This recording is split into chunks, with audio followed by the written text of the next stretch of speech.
There are two kinds of people in the world. Those who sit at a long red light with no other cars in sight, although they're late for an appointment, and those for whom it's a go. I tend towards the latter myself.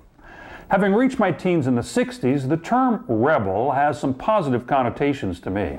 But as a parent now, encouraging my children to question authority is tricky. After all, I am supposed to be their ultimate authority. And I don't tolerate any lack of respect or compliance from them, even as I insist that they have the good sense and courage to think for themselves. Talk about a mixed message. At a dinner recently, the kids suggested we speak to the restaurant manager because the food was disappointing. Clearly, I realized with a chuckle and some surprise, this was a learned response. I told them that I wouldn't object if they politely spoke up themselves, but they weren't quite ready for that. They've seen me defy a rules is rules security guard. They know I'll sometimes park where other drivers might not. They've seen me, to their horror, question a teacher's methods and return products I think aren't worthy. Now, if they interpret my stepping out of line as not having to play by anyone else's rules, then I'm setting them up for moral and practical failure.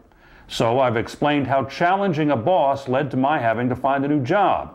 I've warned them that most people subscribe to the old adage that you have to go along if you want to get along, and it's quite often true.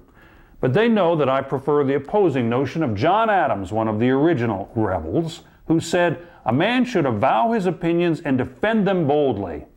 I want my kids to speak their minds, hear the different drummer, and take the road less traveled.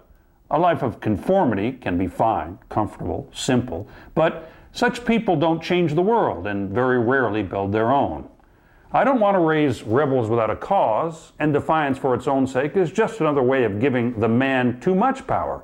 But it's really about conviction, self-confidence, and an open-minded sense of adventure, isn't it? So what if they get a few parking tickets along the way?